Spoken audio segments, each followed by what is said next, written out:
This is a test of the weather radio's warning device. During potentially dangerous weather situations or other emergencies, specially built receivers are automatically activated to warn of the impending hazard.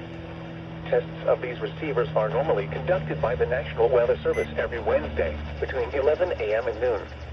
Reception of this program and the warning alarm will vary at any given location. The variability becomes more noticeable at greater distances from the transmitter.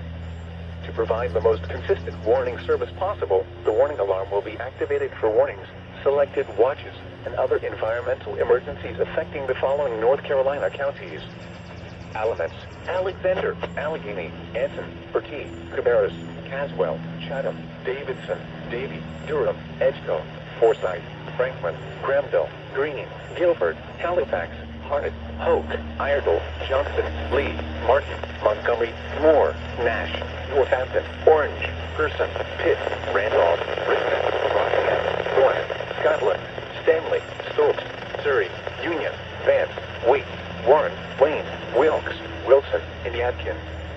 The warning alarm will also be activated for the following counties in South Carolina: Chesterfield and Marlborough, and the following counties in Virginia: Brunswick, Carroll, Grayson, Henry, Mecklenburg, Patrick, and Pittsylvania. This includes the independent cities of Galax, Martinsville, and Danville. Repeating, the National Weather Service has just activated the public warning alarm tone in the test of the weather radio's warning alarm system.